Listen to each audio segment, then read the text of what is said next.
سملة وطوحر سملة Seppai urtaettu, seppai urtaettu, seppai Heppali urtaitli. Alechtaitl. Heppali urtaitli.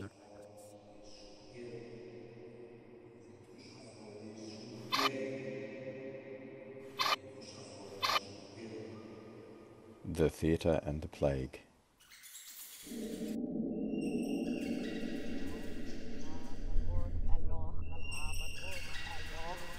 Leikkuusi lo fascisti. La colla lo robava. El teatro y la peste. Le théâtre et la peste.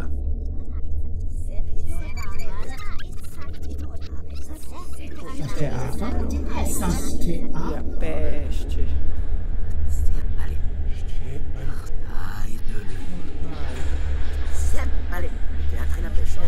المسرح هو الطاعة.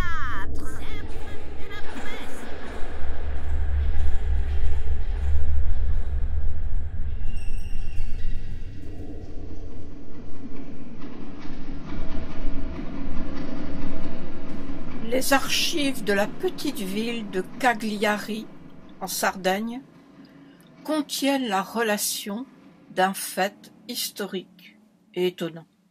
Une nuit de fin avril ou du début de mai 1720, 20 jours environ avant l'arrivée à Marseille du vaisseau le Grand Saint-Antoine, dont le débarquement coïncida avec la plus merveilleuse explosion de peste qui ait fait bourgeonner les mémoires de la cité, Saint-Rémy, vice-roi de Sardaigne, que ses responsabilités réduites de monarque avaient peut-être sensibilisé aux virus les plus pernicieux, eut un rêve particulièrement affligeant. Il se vit pesteux, et il vit la peste ravager son minuscule état. Sous l'action du fléau, les cadres de la société se liquéfient. L'ordre tombe. Il assiste à toutes les déroutes de la morale, à toutes les débâcles de la psychologie. Il entend en lui le murmure de ses humeurs, déchirées, en pleine défaite, et qui, dans une vertigineuse déperdition de matière, deviennent lourdes et se métamorphosent peu à peu en charbon. Est-il donc trop tard pour conjurer le fléau, même détruit, même annihilé et pulvérisé organiquement et brûlé dans les moelles? Il sait qu'on ne meurt pas dans les rêves, que la volonté y joue jusqu'à l'absurde, jusqu'à la négation du possible, jusqu'à une sorte de transmutation du mensonge, dont on refait de la vérité. Il se réveille. Tous ces bruits de peste qui courent, et ces miasmes d'un virus venu d'Orient, il saura se montrer capable de les éloigner. Un navire absent de Beyrouth depuis un mois, le Grand Saint-Antoine, demande la passe et propose de débarquer. C'est alors qu'il donne, lui, l'ordre fou, l'ordre jugé délirant, absurde, imbécile et despotique par le peuple et par tout son entourage. Il dépêche vers le navire qu'il présume contaminé la barque du pilote et quelques hommes, avec l'ordre, pour le Grand Saint-Antoine, d'avoir à virer de bord tout de suite et de faire force de voile hors de la ville, sous peine d'être coulé à coups de canon. La guerre contre la peste. L'autocrate n'y allait pas par quatre chemins. Il faut en passant remarquer la force particulière de l'influence que ce rêve exerça sur lui, puisqu'elle lui permit, malgré les sarcasmes de la foule et le scepticisme de son entourage, de persévérer dans la férocité de ses ordres, passant pour cela non seulement sur le droit des gens, mais sur le plus simple respect de la vie humaine. et sur toutes sortes de conventions nationales ou internationales qui, devant la mort, ne sont plus de saison. Quoi qu'il en soit, le navire continua sa route, aborda Livourne et pénétra dans la rade de Marseille, où on lui permit de débarquer. Ce que devint sa cargaison de pesteux, les services de la voirie à Marseille n'en ont pas conservé le souvenir. On sait à peu près ce que devinrent les matelots de son équipage, qui ne moururent pas tous de la peste et se répandirent en diverses contrées. Le grand Saint-Antoine n'apporta pas la peste à Marseille. Elle était là, et dans une période de particulière recrudescence. Mais on était parvenu à en localiser les foyers. La peste apportée par le grand Saint-Antoine était la peste orientale, le virus d'origine, et c'est de ses approches et de sa diffusion dans la ville que date le côté particulièrement atroce et le flamboiement généralisé de l'épidémie.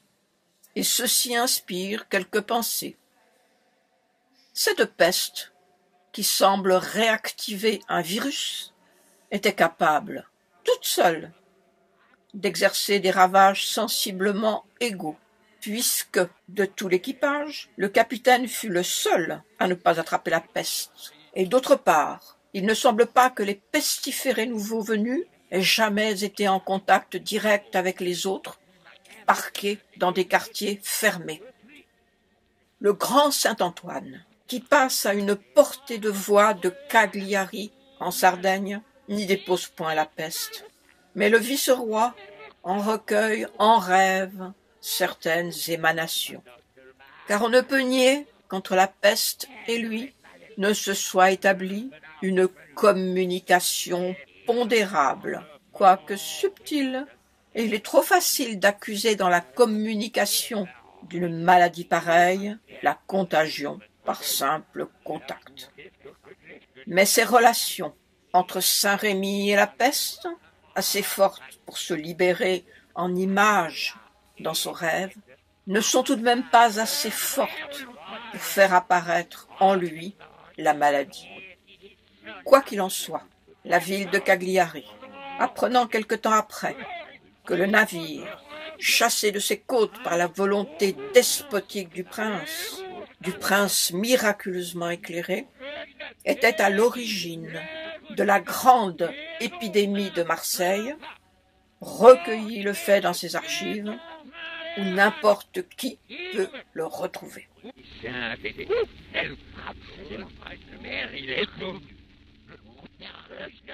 أكسبنا وباء 1720 في مرسيليا ما يسمى الأوصاف السريرية الوحيدة التي لدينا من الطاعون، ولكن يمكن للمرء أن يتساءل عما إذا كان الطاعون الذي وصفه أطباء مرسيليا بالفعل هو نفسه الذي حدث في عام 1347 في فلورنس، حيث خرج ديكاميرون يصف التاريخ، الكتب المقدسة، بما في ذلك الكتاب المقدس وبعض الرسائل الطبية القديمة، من الخارج جميع أنواع الأوبئة التي يبدو أنها احتفظت بخصائصها المرضية أقل بكثير من الانطباع المعنوي والرائع الذي تركوه في العقول.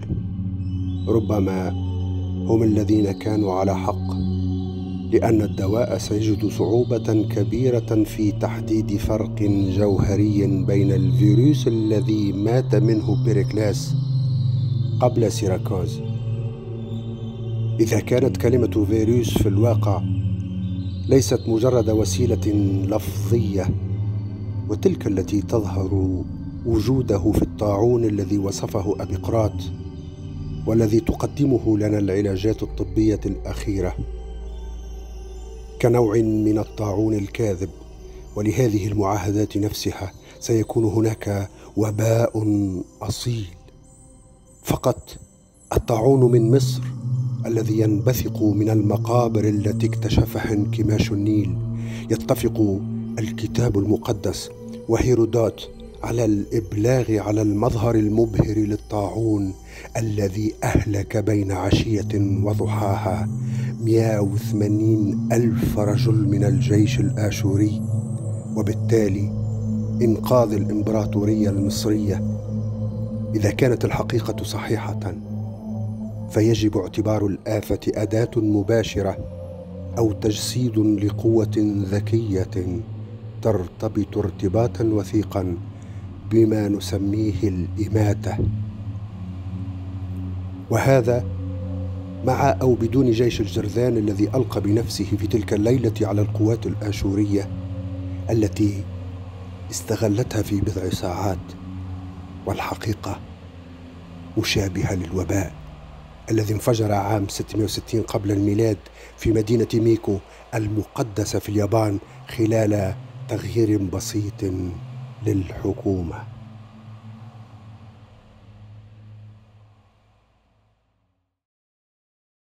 Landsfarsóttina í Provence-héraði árið 1502 sem varð Nostradamus í tilefni til að nýta í fyrsta sinn þá heilunarkrafta sem hann bjó yfir, bar einnig upp á tíma þegar stjórnmálaástandið einkenndist af gríðarlegu umróti. Konungar féllu eða dóu, heilu landssvæðin töpuðust eða voru lögð í rústir, jarðskjálftar gengu yfir sem og alls konar segulbrenglanir, gyðingar flýðu land í hópum, en allt þetta ýmist undanfari eða fylgifiskur hamfara og eyðilegginga í stjórnmálum eða í kosmískri skipan heimsins sjálfs. Þeir sem eru valdir af þeim eru of heimskir til að sjá afleiðingarnar fyrir og ekki nógu siðspilltir til þess að sækjast í raun og veru eftir slíkum ósköpum. Það sem kann að líða þeim villigötum sem sagnaritarar og læknisfræðin hafa lent á hvað farsóttina varðar, held ég að við getum orðið sammála að til sé sjúkdómur sem eins konar sálræn eind en berst ekki með veiðusýkingu. Hyggist maður greina af nákvæmni alla smitfaraldra sem sagan eða minningabækur hafa varðveitt frásagnir gæti reynst erfitt að einangra eitt einasta tilvik þar sem öruggt má teljast að smit hafi orðið við snertingu. Dæmi sem Boccaccio nefnir svín sem drápust eftir að hafa snusað af lökunum sem fórnarlömb pestarinnar höfðu verið sveipuð í. Dugir vart til að sýna fram á annað en einhvers konar dularfulla dáleika með svínum og eðli pestarinnar. Þann skyldleika þyrfti líka að skilgreina í þaula. Enda þótt við getum ekki séð fyrir okkur raunverulega sjúkdómseind, má benda á nokkur mynstur sem hugurinn getur til bráðabirgða samþykkt að einkenni ákveðin fyrirbæri, svo virðist sem ásættanlegt sé að farsótt megi lýsa á eftirfarandi hátt.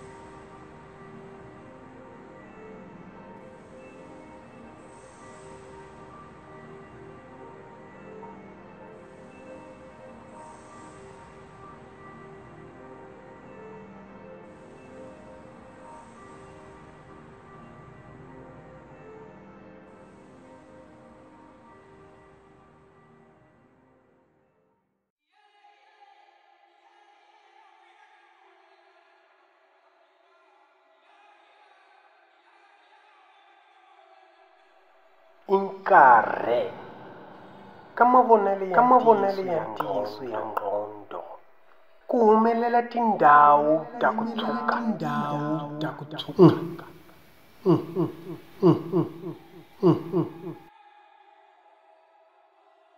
Amufagwe asankhuna ku swi vona loko tindhawu leto ti maha ya ntima. amuvagwi a nga na nkama wa ku dzuka a nhloko yi sungula ku hisa yi kula ni ku tika a gamawa amuvagwi a kuma twa ku kazala ngopfu swinene a ku kazala kwako i bohi tindhawu ta dzitsongo za ku hohlokela ka nzizi ku titwa kwako hi le ka dzolovonga ngito ntlula ka mizi ndzeni kwako ku ndzulukele nge ku la ku humele ka nomo ambilu yiba yi hantlisa ni ku ehla yi fambelana ni ku hisa ka mizi a dzolovonga ka ngqondo ka ambilu yakho yi gama yiba ngopfu ni guwa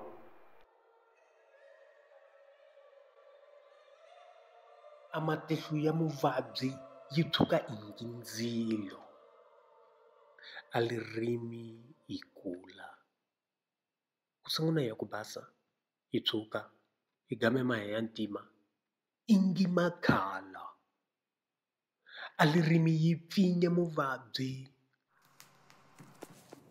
hinkwaswo leswi ku kombisa ku dzuma ka mizi ku twa mafambele ya mizi ingitilo loko yi dzuma misaveni ingi ndzilo hansi ka misava na yi landzelela ka ku huma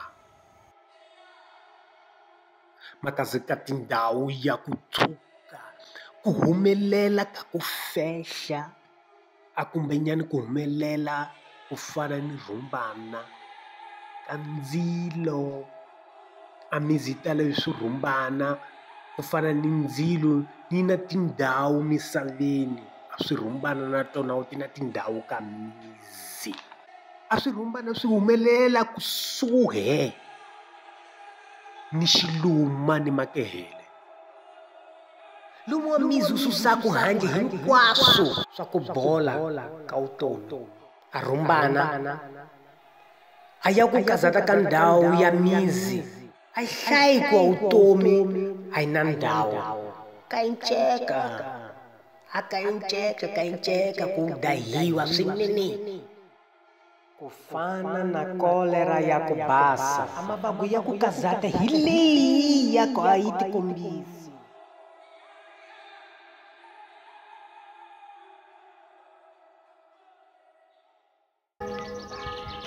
Скрытый труп пораженного чумой не обнаруживает видимых повреждений тканей. Желчный пузырь, отвечающий за фильтрацию тяжелых инертных отходов организма, полон и чуть не лопается. Это обилие черной липкой жидкости, столь плотной, что наводит на мысли о новом виде материи.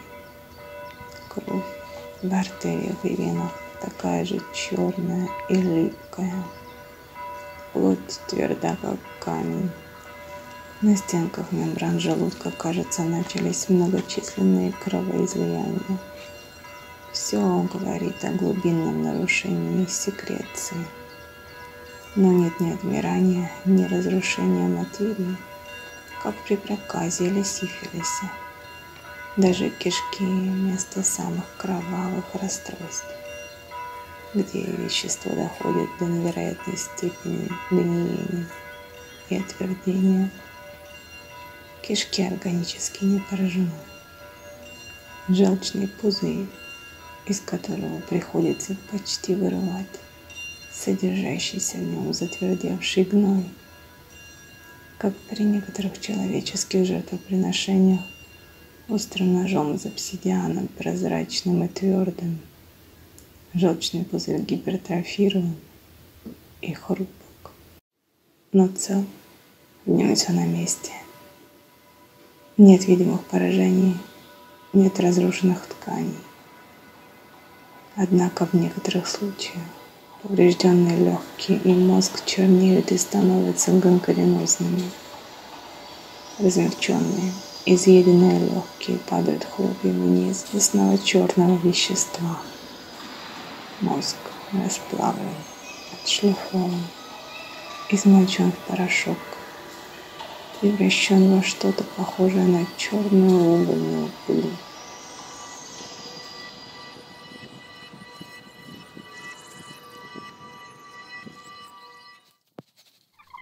De este hecho, cabe inferir dos observaciones importantes.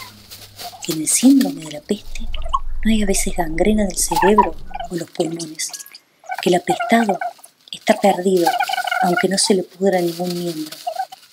Sin subestimar la naturaleza de la peste, podemos decir que el organismo no necesita de la presencia de una gangrena localizada y física para decidirse a morir.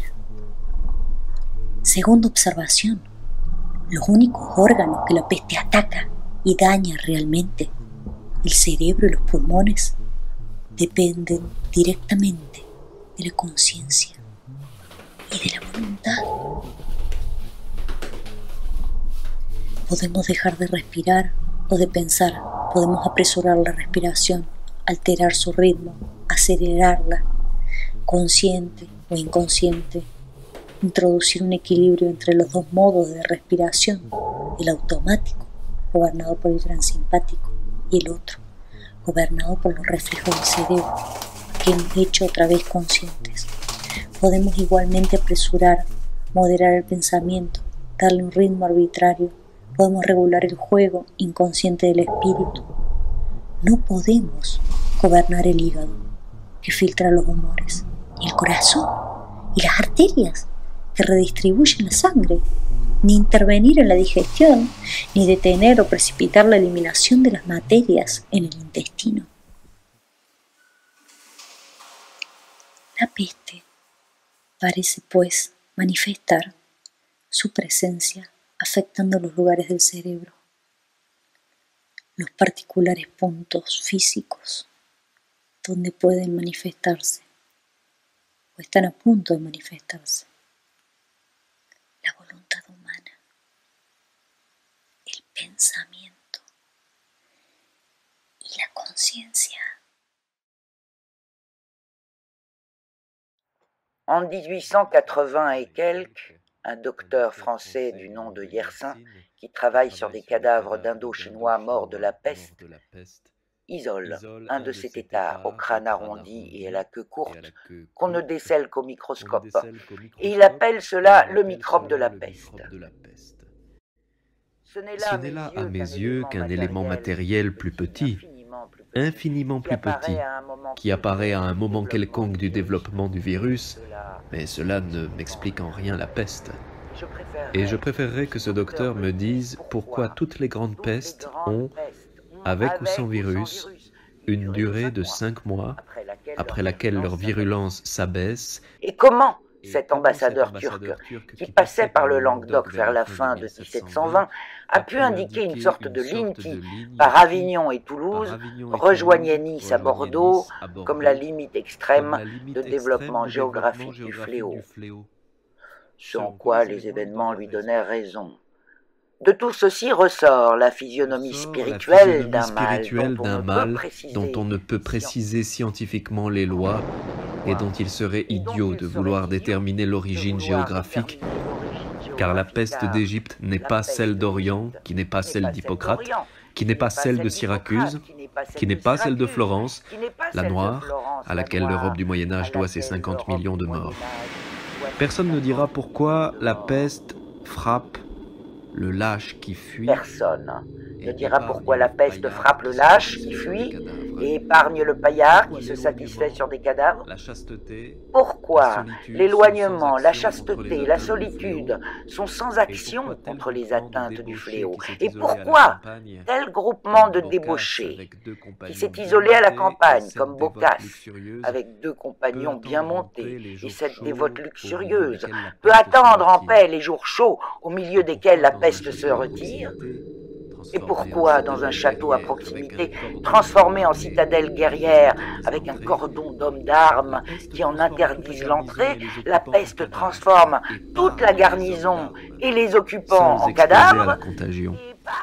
Qui expliquera également que les cordons sanitaires établis à grand renfort de troupes par Mehmet Ali vers la fin du siècle dernier, à l'occasion d'une recrudescence de la peste égyptienne, se soit montré efficace pour protéger les couvents, les écoles, les prisons et les palais, et que des foyers multiples d'une peste qui avait toutes les caractéristiques de la peste orientale aient pu éclater soudainement dans l'Europe du Moyen-Âge, en des endroits sans aucun contact avec l'Orient.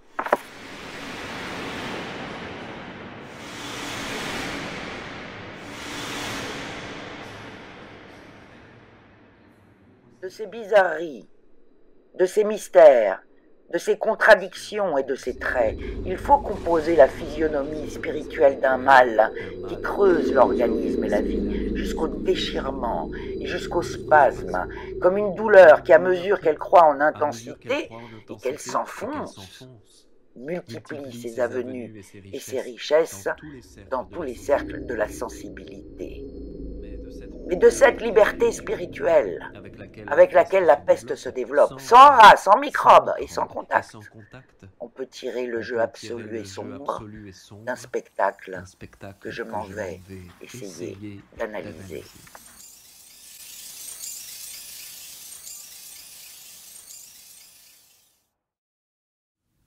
เมื่อโรคระบาดได้เข้าสู่เมืองทุกอย่างก็พังลงไม่มีการซ่อมถนนและท่อไม่มีกองทัพไม่มีตำรวจไม่มีการทำงานของเทศบาลกองฟืนเผาศพถูกจุดขึ้นอย่างสเปะสปะเผาด้วยอะไรก็ตามที่หาได้ทุกครอบครัวอยากมีพิธีของตัวเองไม้พื้นที่และเปลวเพลิงที่ถูกจุดขึ้นอย่างบางๆและความอาฆาตแค้นของครอบครัวที่ก่อตัวอยู่รอบกองฟืนหลังจากนั้นไฟก็ลุกโชนขึ้นทั่วด้วยจำนวนศพที่มากมายศพกองพเนินท่วมถนนเป็นพีระมิดที่ขรุขระรุ่งริ่งและเป็นอาหารให้กับสัตว์ทั้งหลายได้แทะกินรอบๆกลิ่นเหม็นลอยคละคลุ้งในอากาศเช่นเดียวกับเปลวเพลิงทั้งถนนถูกปิดตายด้วยกองศพประตูบ้านถูกเปิดออกให้เห็นเหยื่อผู้คลุ้มคลั่งจิตใจของพวกเขาเต็มไปด้วยความน่าขยะแขยงแพร่กระจายและโหยหวนไปทั่วท้องถนนโรคร้ายนั้นหมักหมมอยู่ในอวัยวะภายในของพวกเขากระจายไปทั่วร่างกายระบายออกด้วยการระเบิดหัวครั้งใหญ่เหยื่อคนอื่นๆที่ไม่มีฝีอาการเพ้ออาการปวดหรือผื่นเฝ้าดูตัวเองอย่างเย่อหยิ่งในกระจกพวกเขาคิดว่าตัวเองสุขภาพแข็งแรงดีแต่พวกเขาก็ตายลงไปในขณะที่มือนั้นถือถ้วยมีดโกนที่เต็มไปด้วยความหยามเหยียดต่อเหยื่อคนอื่นกระแสเลือดข้นคลักเต็มไปด้วยพิษสีของฝิ่นและความทรมานไหลทะลักออกมาจากศพพวกคนประหลาดเดินผ่านใส่ชุดหลอมด้วยขี้ผึ้งจมูกยาวยิ่งกว่าไส้กรอกตาใสอย่างแก้วยืนตระหง่านอยู่บนรองเท้าแบบญี่ปุ่นที่ทำด้วยแผ่นไม้2 ชั้นชิ้นหนึ่งเป็นแนวขวางรองรับฝ่าเท้าอีกชิ้นหนึ่งเป็นแนวตั้งเอาไว้ป้องกันพวกเขาให้ห่างจากของเหลวติดเชื้อส่งเสียงสวดมนต์เดินคาถาใช้ภาษาประหลาดที่ไม่สามารถจะปกป้องพวกเขาจากการจมดิ่งสู่เตาเผาเมื่อถึงเวลาของพวกเขาเองความเย่อหยิ่งความไม่รู้ของหมอพวกนี้กำลังทรยศความกลัวและความไม่ประสาของพวกเขาเองไอ้พวกกากเดนสังคมมันกลับรอดได้ด้วยความโลภที่คลุ้มคลั่งเปิดประตูปล้นสะดมเศรษฐีที่ไร้ประโยชน์ที่ไม่คิดจะทำอะไร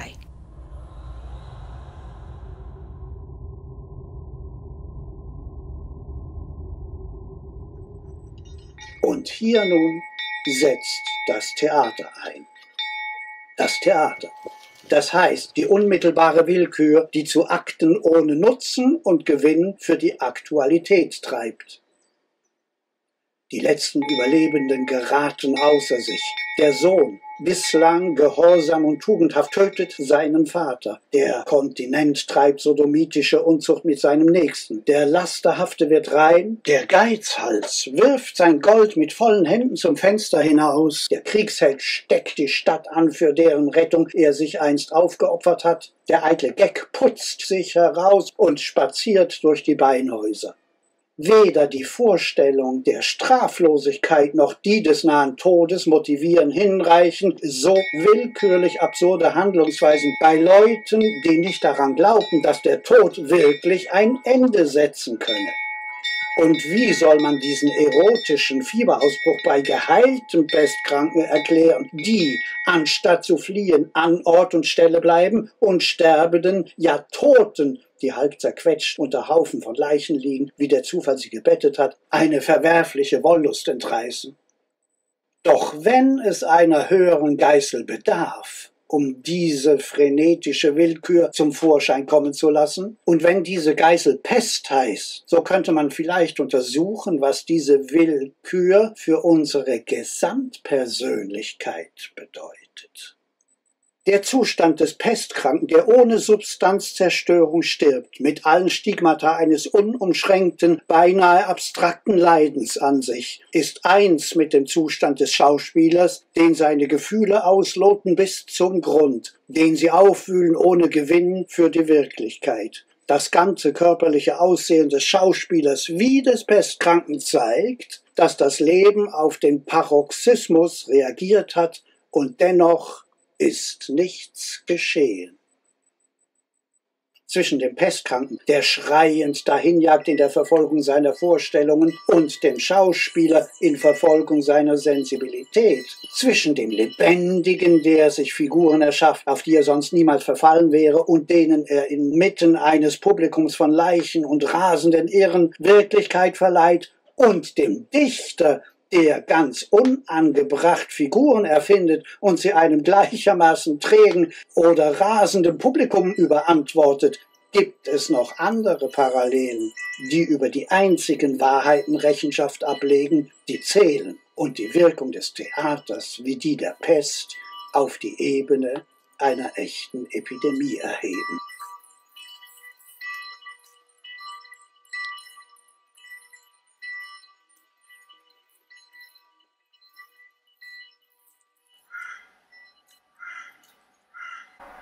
But, whereas the images of the plague, occurring in relation to a powerful state of physical disorganization, are like the last volleys of a spiritual force that is exhausting itself, the images of poetry in the theatre are a spiritual force that begins its trajectory in the senses and does without reality altogether. Once launched upon the fury of his task, an actor requires infinitely more power to keep from committing a crime than a murderer needs courage to complete his act, and it is here, in its very gratuitousness, that the action and effect of a feeling in the theatre appears infinitely more valid than that of a feeling fulfilled in life. Compared with the murderer's fury, which exhausts itself, that of the tragic actor remains enclosed within a perfect circle. The murderer's fury has accomplished an act, discharges itself, and loses contact with the force that inspired but can no longer sustain it. That of the actor has taken a form that negates itself to just the degree it frees itself and dissolves into universality. Extending this spiritual image of the plague, we can comprehend the troubled body fluids of the victim as the material aspect of a disorder which, in other contexts, is equivalent to the conflicts, struggles, cataclysms, and debacles our lives afford us.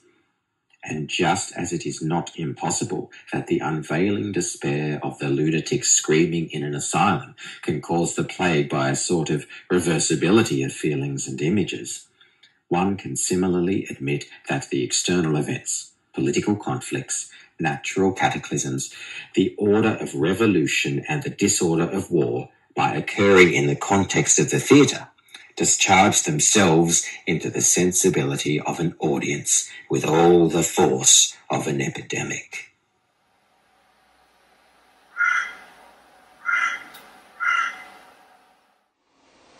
San Agustín, en La Ciudad de Dios, lamenta esta similitud entre la acción de la peste que mata sin destruir órganos y el teatro que, sin matar, provoca en el espíritu, no ya de un individuo, sino de todo un pueblo, las más misteriosas alteraciones.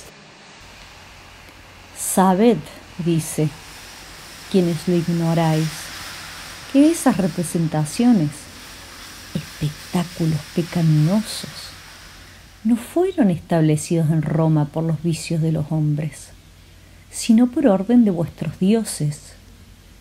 Sería más razonable rendir honores divinos a Escipión que a dioses semejantes. Valían, por cierto, menos que su pontífice. Para apaciguar la peste que mataba los cuerpos, vuestros dioses reclamaron que se les honrara con esos espectáculos, y vuestro pontífice, queriendo evitar esa peste que corrompe las almas, prohíbe hasta la construcción del escenario.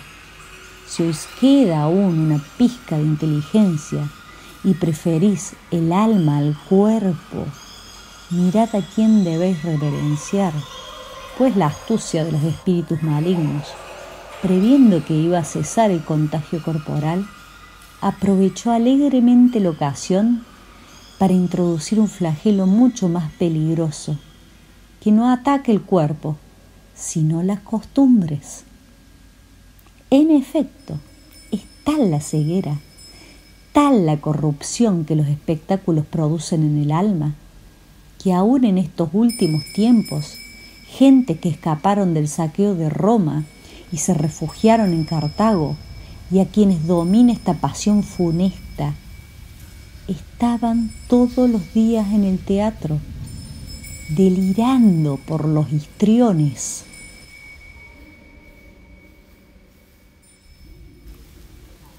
Es inútil dar razones precisas de ese delirio contagioso. Tanto valdría investigar por qué motivos el sistema nervioso responde al cabo de cierto tiempo a las vibraciones de la música más sutil, hasta que al fin esas vibraciones lo modifican de modo duradero. Ante todo, importa admitir que, al igual que la peste, el teatro es un delirio y es contagioso. El espíritu cree lo que ve y hace lo que cree. Tal es el secreto de la fascinación. Y el texto de San Agustín no niega en ningún momento la realidad de esta fascinación. Sin embargo, es necesario redescubrir ciertas condiciones para engendrar en el espíritu un espectáculo capaz de fascinarlo. Y esto no es simplemente un asunto que concierne al arte.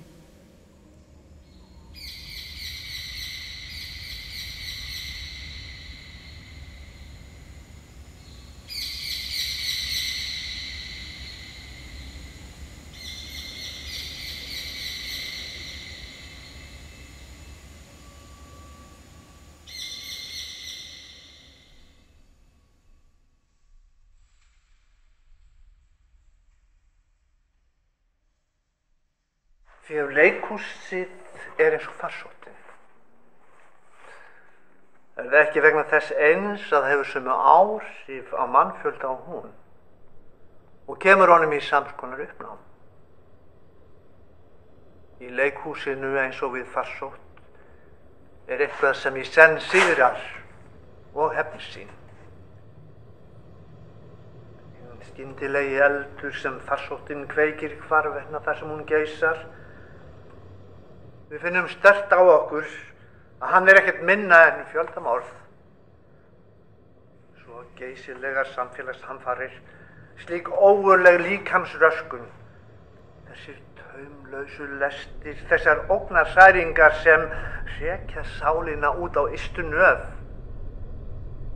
Allt bendir þetta til ástands sem samt sem áður einkennist af gríðarlegum styrk og þar sem allir kraftar náttúrunnar gera vart við sig í þeirri andrás sem skiptir sköpum. Farsóttin grípur ímyndir sem liggja í hýði, falda óreiðu og umbreytir þeim í einu vetfangi í öfgafengið látæði. Leikhúsið grípur líka til látæðis og leitast við að gera það eins stórt í sniðum og mögulegt er. Eins og farsóttin bindur það hlekkin milli þess sem er og hins sem ekki er. Milli hugsanlegra möguleika og þess sem þegar er orðið til í efnisgerðri náttúrunni. Það öðlast aftur skynbragð fyrir svipum og tákngerðum sem virka eins og þögul klukknaslög, þagnarmerki hjartsláttur, óregla á líkamsvessunum, logandi ímyndir sem skjóta allt í einu upp kollinum í skyndilega vöknuðum höfnum okkar. Leikhúsið færir okkur á ný okkar eigin skapandi innri átök og alla orkuna sem í þeim býr og gefur þeim það heiti sem við köllum tákn. Og nú heyja táknin frammi fyrir okkur orrustur. Þar sem eitt tákn rast á annað í óskaplegum þrengslum. Vegna þess að þá fyrst verður leikhúsið til þegar hið ómögulega fer að gerast í raun og veru og þegar skáldskapurinn sem fer fram á leiksviðinu endurnærir og ofhittar raungerð tákn. Þessi tákn eru birtingarform þroskaðra krafta sem fram til þessa voru hnepptir í ánauð og voru ónothæfir í veruleikanum. En brjótast nú fram í ótrúlegum ímyndum sem veita athöfnum sem í eðli sínu eru óvinveittar lífi samfélagana, bæði þegn og tilverurétt.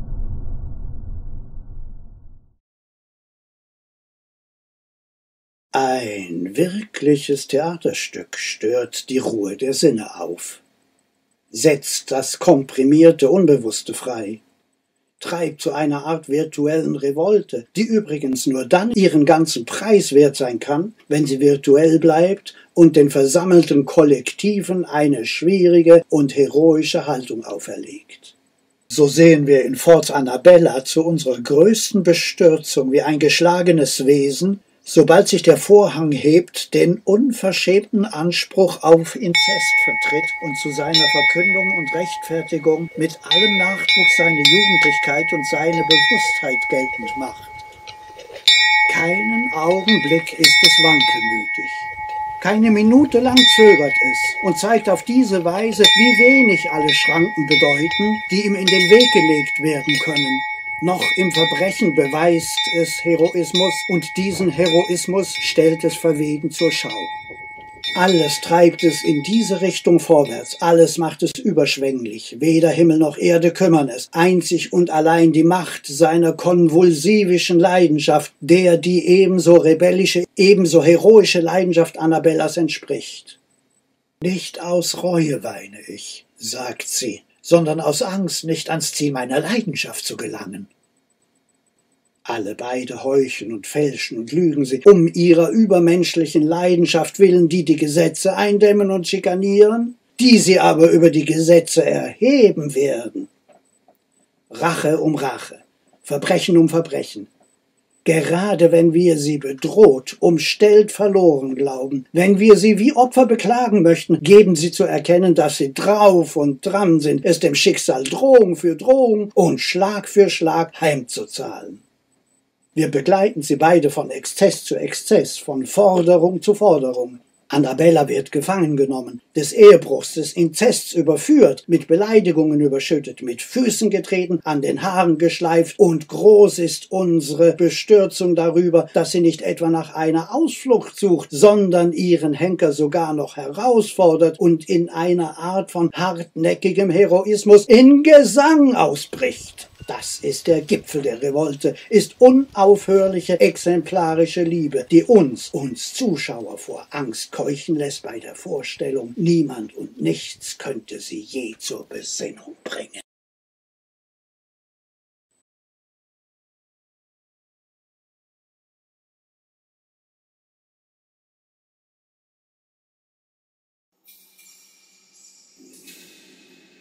И если мы ищем пример абсолютной свободы бунта, Аннабелла Форда может быть для нас таким поэтическим примером, связанным с идеей абсолютной опасности. И когда мы думаем, что дошли до крайней степени ужаса, крови, попранных законов, поэзии, наконец, которая освещает бунт, нам приходится идти еще дальше в этом помрачении разума, которое ничто не в силах остановить. Но в конце концов, скажем мы, только месть и смерть ожидают столь дерзкое и столь безудержное злодеяние. Но нет.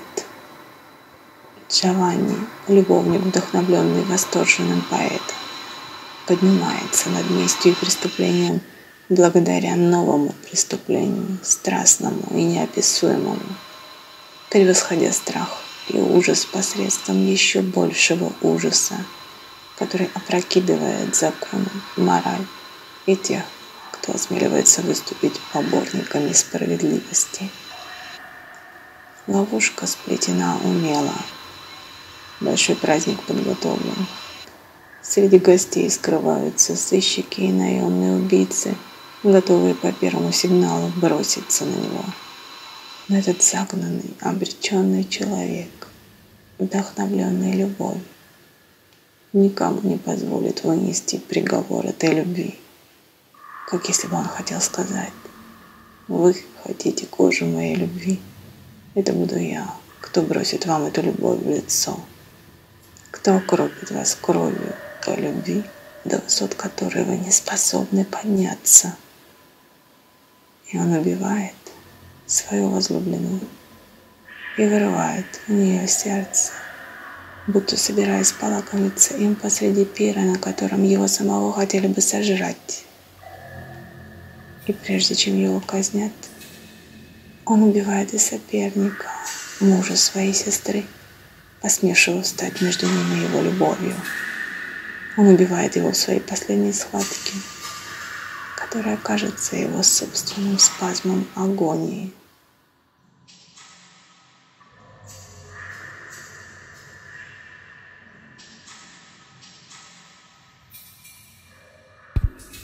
Comme la peste, le théâtre est donc un formidable appel de force qui ramène l'esprit par l'exemple à la source de ses conflits.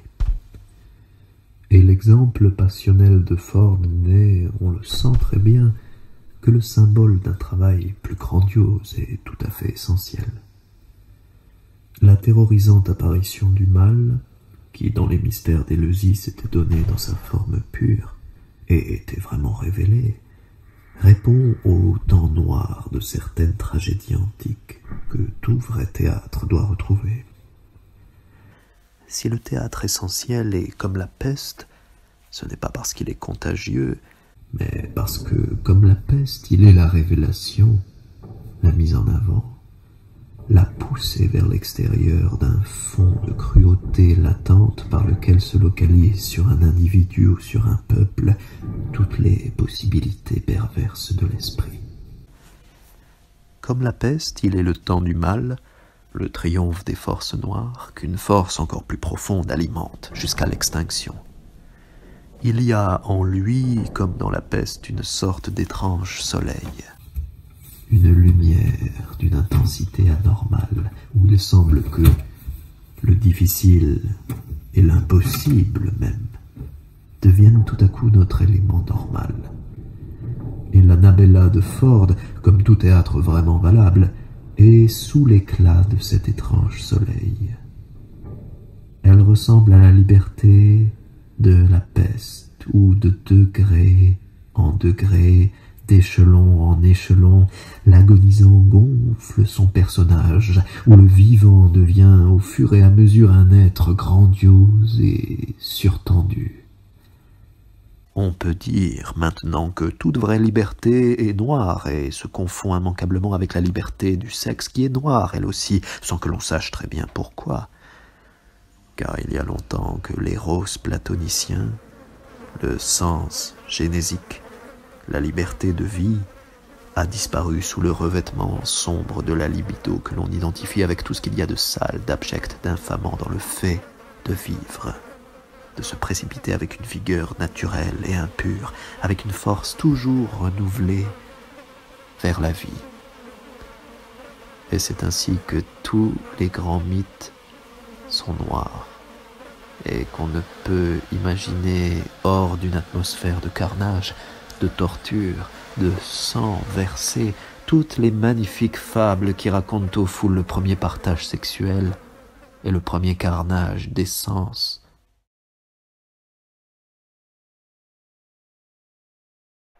Qui apparaissent dans la création.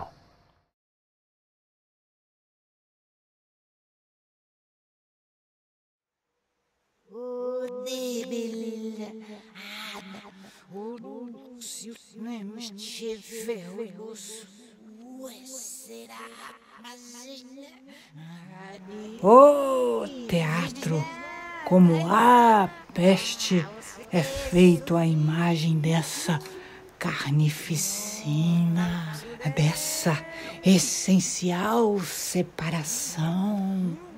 Desenreda conflitos, libera forças, desencadeia possibilidades.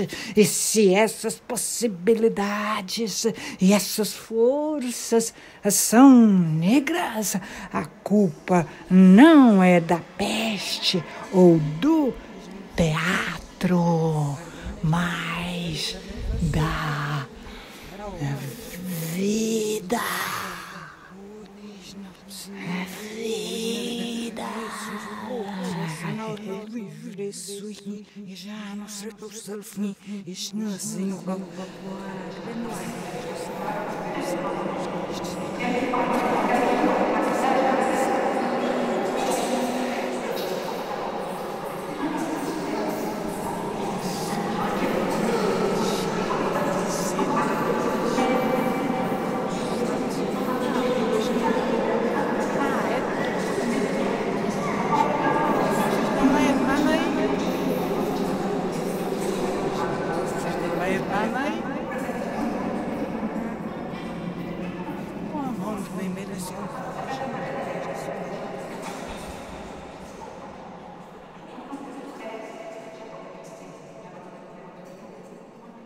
Não consideramos que a vida, tal como é e tal como a fizeram para nós, seja a razão de exaltações. Parece que através da peste e coletivamente um gigantesco abscesso, dando tanto moral quanto social, é vazado. E assim como a peste, o teatro existe para vazar abscessos coletivamente.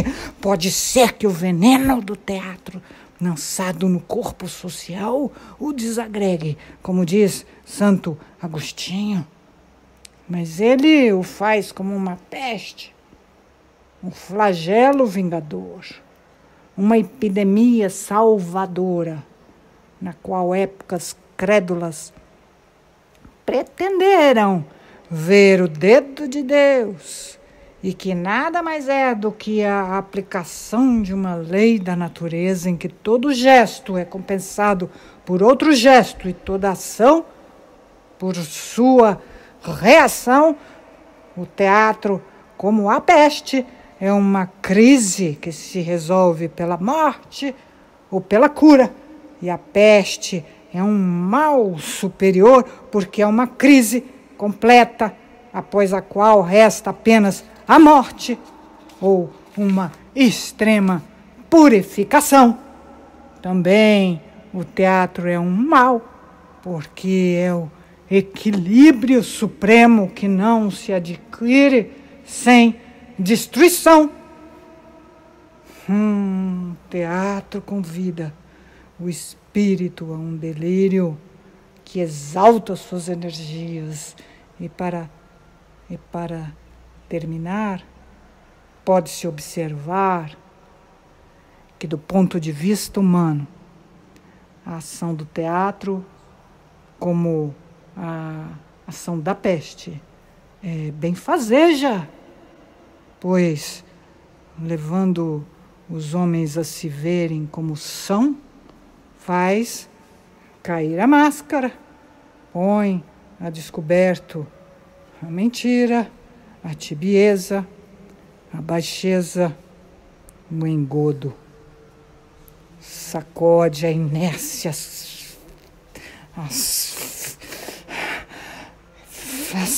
asfixiante da matéria que atinge até os dados mais claros dos sentidos e revelando para coletividades o poder obscuro delas, sua força oculta, convida-as a assumir diante do destino uma atitude heróica e superior, que, sem isso, nunca assumiriam.